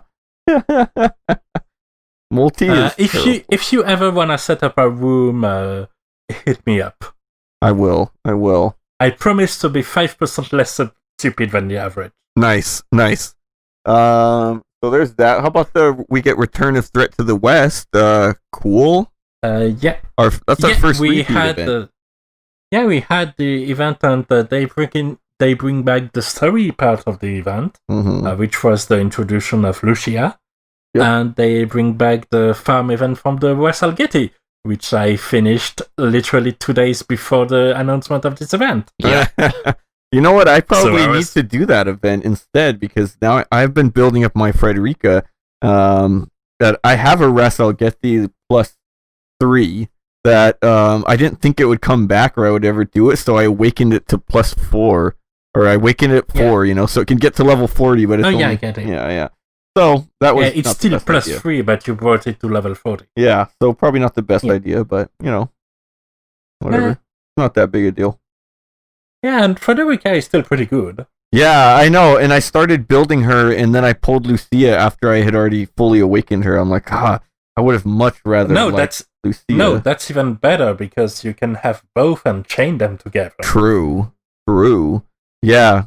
Which is why I was very happy to pull a Frederica of Banner recently. Nice. Especially given that, as we've said last week, in the friend points shop, there are Frederica shards. Yeah, I'm almost out of friend points because I've I've been getting those. Yeah, I've got my Frederica. She could hit level 79 now, so she's kind of slowly but surely getting up there in levels as well. Yeah. So I'm stoked. Yeah, no, that's good. Yeah. And now you have the ability to farm an even better weapon for her if you want. And what's... Oh, the Ras Al Gheti? Yeah. Yeah. I was like, is there another one even better than that? No. And then we have the version improvement. Oh, yeah. Whose main features are the changes in auto-repeat and auto-battle. Okay. Yes, so much better. I mean, the auto-battle, cool. You can set amount of times that you can, go ahead and repeat a stage, but the real... improvement. No, it's more than that. You can also say, I want to farm this stage as until I have 30 of this item, and until I get 30 of this item, you may even use stamina parts to regenerate stamina. Oh, wait, what? I did not catch that part. I missed... Wow, okay. You can set that up too. Wow, okay. Yeah, that's actually really cool, because... Yes. Yeah. But even so, it's still not as cool as the ability to finally deactivate individual skills so your mount can stop throwing rocks and be generally useless. Yes, and my Ayaka can stop just using haste and regen on everyone the entire battle. Exactly. Oh god, oh no. Yeah, it was terrible because for the longest time, Mont and Ayaka were still my best ones in PvP just because of their stats. So all they would do was just sit right next to each other, buffing each other the entire battle while Orlando was doing all the heavy lifting. Yeah. It was terrible. So yeah, now you can turn off all of those stupid abilities. And Ayaka actually goes off and uses Holy on people now. Yay! Yeah. Yay! The only shame is that you can't set up behavior by party. For instance, I'd love to have a party which is, I'm going to farm gill turtles, and I can survive it easily, so everyone gets in, everyone has mug, and everyone uses nothing but mug. Right. Yeah, that would be nice. So it's not perfect yet, but it's certainly better than what... it's still serviceable.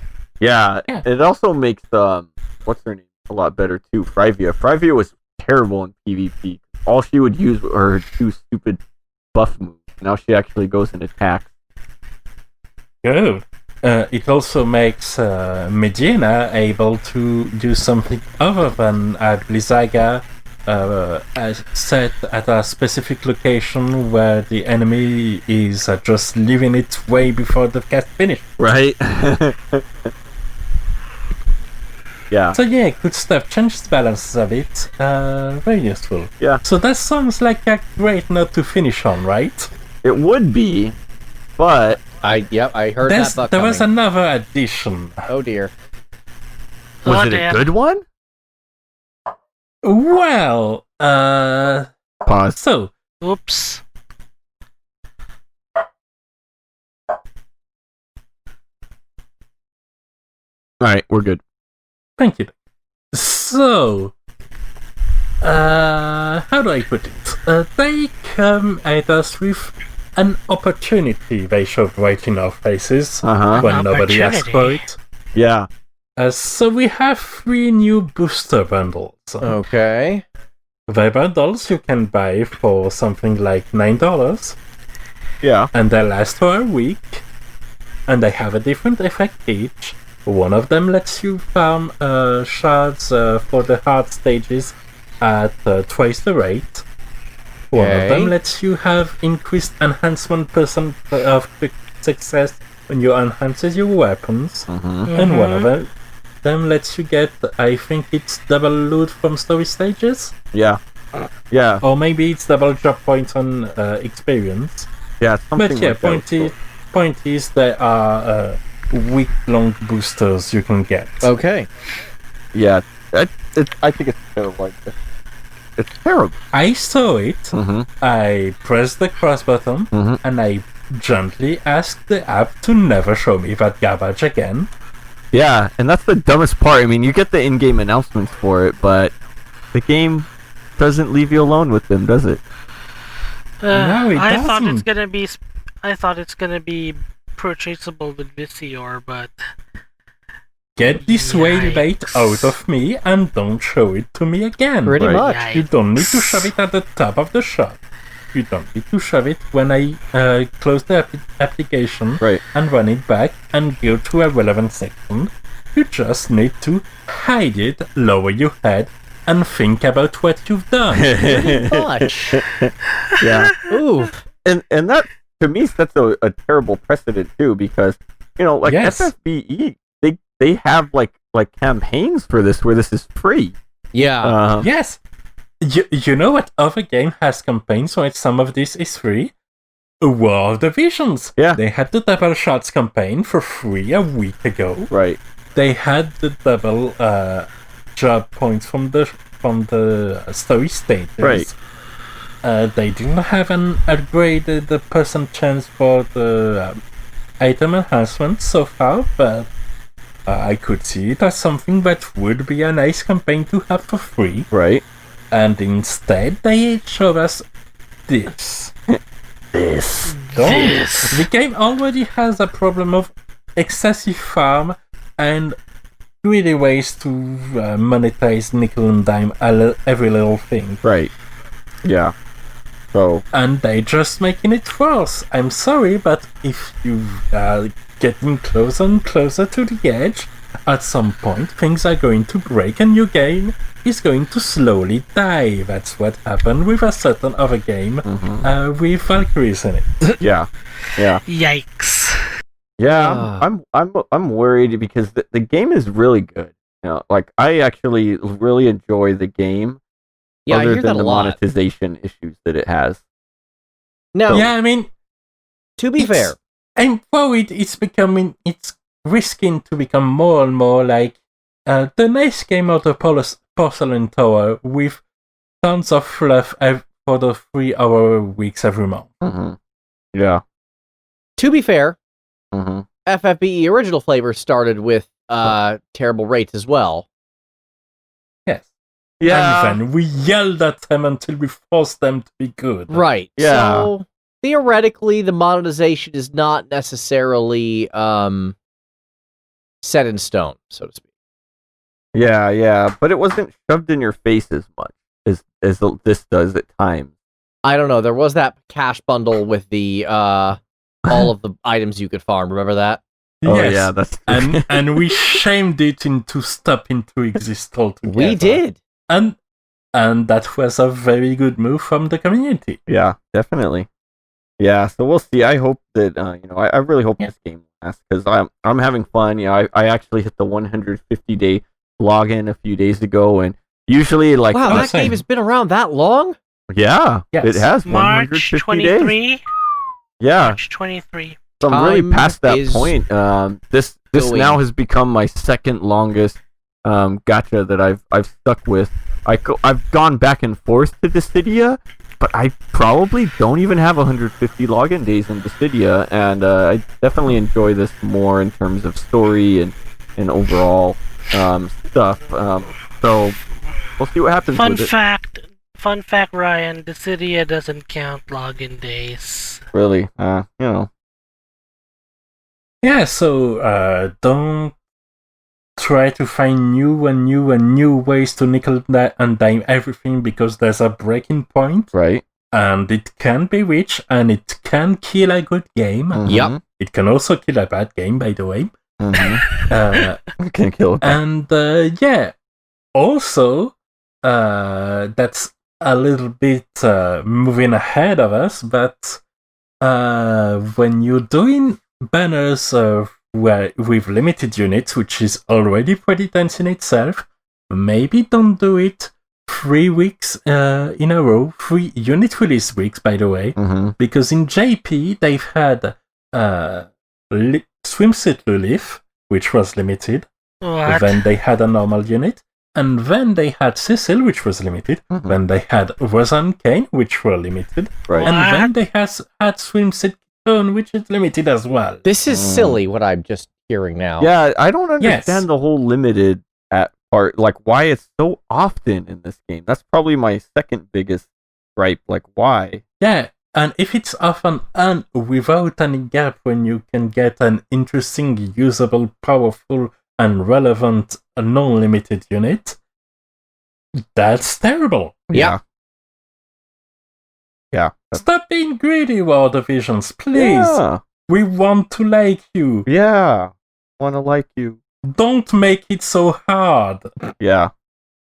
And an update in my multi. This is my third attempt, and I've basically been soloing this stage with Warrior of Light.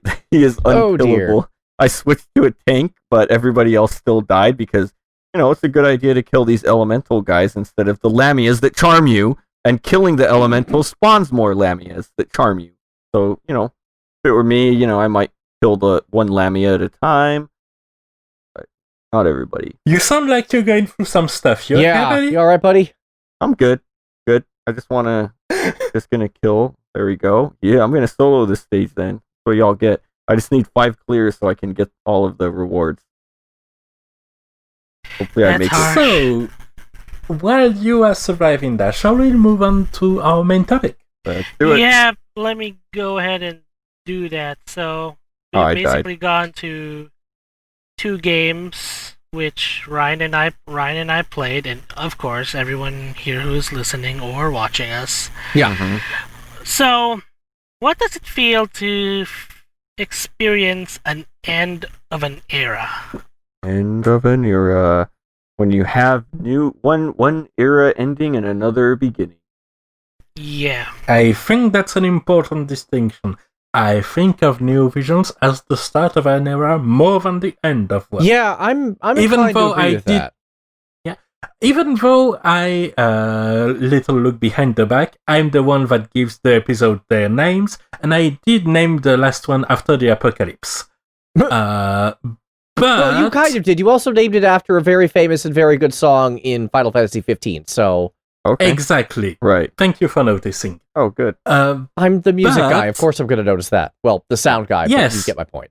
And I'm the guy that studied ancient Greek, and the word apocalypse literally means revelation, lifting a veil on something new. Mm-hmm. So while it is the end of an era, it is, etymologically speaking, most importantly, the beginning of something new, unknown, and that leaves us curious. Right. Yeah. Which is why that was an excellent title to pat my own back. Okay. Yeah, I like it. So okay, I see your point. So just when a new era starts in these gachas, the old one doesn't necessarily end. It is the end of the 7-star meta era. It is the end of the 7-star meta era, and now the Neo Vision is here. But I guess you are I don't correct think it's in the that. end of the meta, so to speak, because even when 7-star first came out of the scene, there were several 6-stars where you would continue to use for at least the first 3 or 4 months while the 7-star people populated. You may continue to And that's use exactly them. the case here too. Yeah. Yeah. So Okay. Good point. the 7-star era isn't exactly over, and from everything you guys said, it sounded like Barrett actually had some use. Besides, the Neo Vision era is half new units, half old units from the 7-star era that were or were not relevant, made relevant through Awakening. Right. Okay. All right. I can see that. So there's okay. Yeah. I like that. I like that This train of precise- thought, to be honest, too.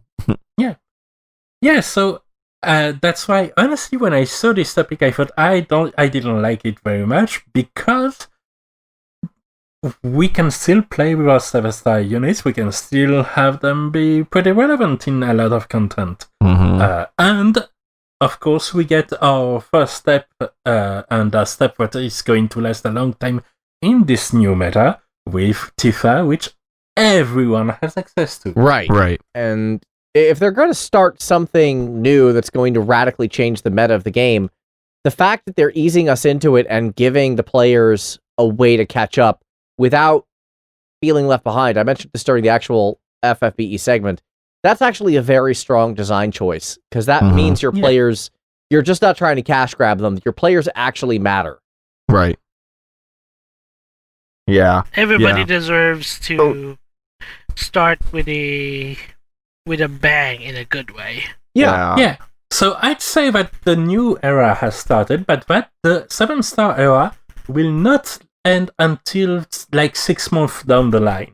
Okay, so at least. So we do have the new era, which is good, which we needed. I mean, the game's 4 years old. When 7 stars were released, around the 2-year anniversary, if I'm not remembering even right? like year and a half. Before that? Yeah. So around that. It needed about to evolve. in July of 2018. Right. And honestly, as a single meta develops, it's becoming harder and harder to keep up. So I think that for a game to survive long, it needs to hit these kind of power level reset buttons every now and then. Right. Yeah, definitely. So what about it? Are there any games we could think of that didn't have as smooth of a transition from one era to another? Valkyrie, and Valkyrie. Uh-oh. Reno? I think right. Yeah, turns out making 2 drop in power levels in the span of 3 banners was not a very good decision. And more a sign of last-ditch desperation before heading into a cliff. Yeah, funny how that works. Yeah. We need to make this absolutely clear. That was 2 meta shifts in 2 weeks. Oh, yes. Wow. That's just no, not cool. Yeah. Can't hang with that. No. Yeah. Meanwhile, for my experience, Fire Emblem Heroes has been shifting to new story arcs every year. Well, every year is a pretty good rate for it, to be perfectly honest. November is usually the time where an end of an era happens in Fire Emblem Heroes, because on the next arc, it's gonna be new stuff. Always been new stuff. And more fun content. So it's kind of missing that one arc ended and then there's a 1 month intermission, and then all of a sudden around December, usually that's the time where a new era arrives. Nice. There's a lot of anticipation going on. Yeah. That also can have a serious effect if if you know it's coming and you're aware that's part of the ecosystem. Right. Yep, exactly. True. Because there's always a new story, a new area, a new world, you call it. And the environment really changes a lot in Fire Emblem Heroes here. Right. But there's also another type of big meta shifts that I would like to talk about, and which regards to Omnia, even though you're not playing it right now. And I think it's interesting to see the way these changes in this game happen, because while there are big changes, they're generally new systems that happen, like the summon boards and the likes. Right. But given that it's a weapon gacha with a set numbers of characters, they do release some every now and then, like that fashion disaster that is there.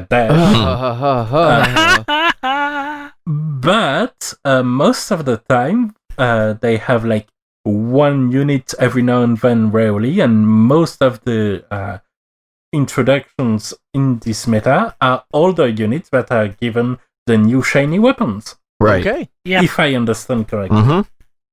Yeah, and you get that new mechanic in there too. Yeah. So I think that it's kinda in the same vein as the enhanced 7-star that turn into new visions.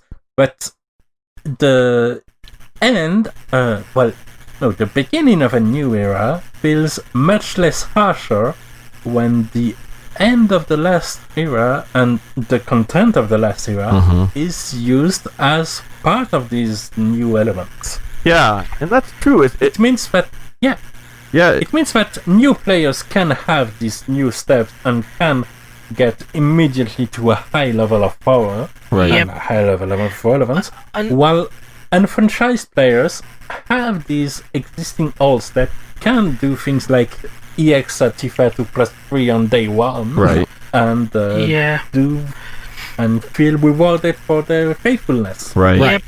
Yeah, and I think what's cool about it and how they did it in FFVE, but as well as the fact that you have the weapon-based gacha, is that it kind of brings back these old characters and has them reusable, because you have it in Dissidia, you have the EX weapons and you cycle through and you get your new characters, but then after a while, again, your character will eventually, that maybe is one of your favorites, as more and more weapons are released, they'll see the bench again. Well, now we can use them again. Yep. Yep. That's the good thing about Opera Omnia. Certain characters gets reworked, gets awakenings and new weapons. As for the gacha there, at least a lot of people will be more relieved because there will be no more off-banner weapons.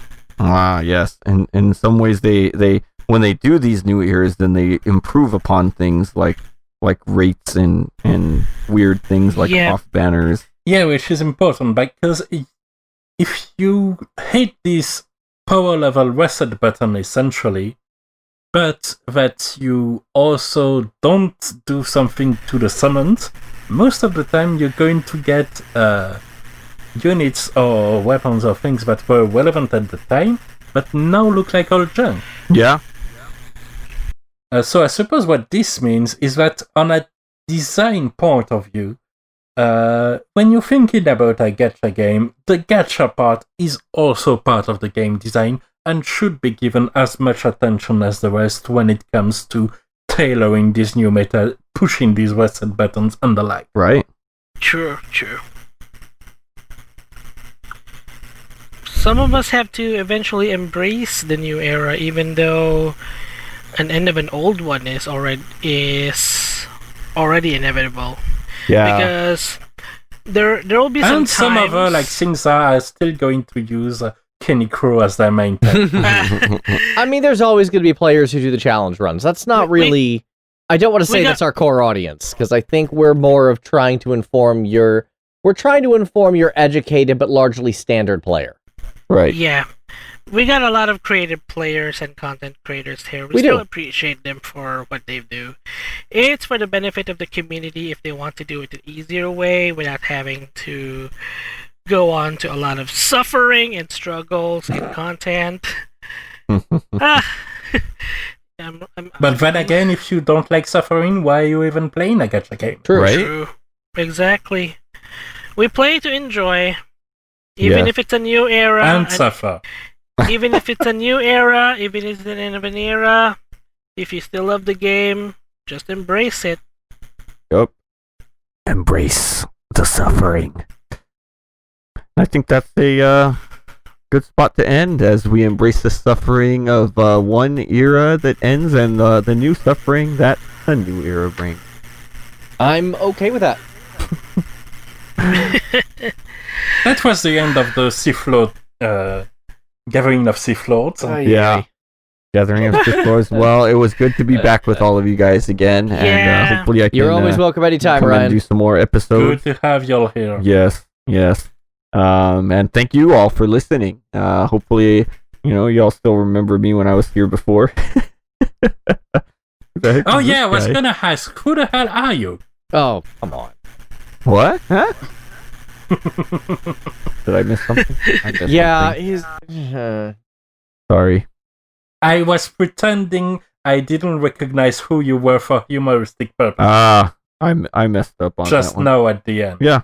Okay. And you made me explain that joke. Cut it out, Galen. Shut down the podcast. Okay, we're shutting it down. We're shutting it down. Thank you guys so much for tuning in. We'll be back next week with more of the games you love to hate. See you guys later. Bye. Bye. Bye.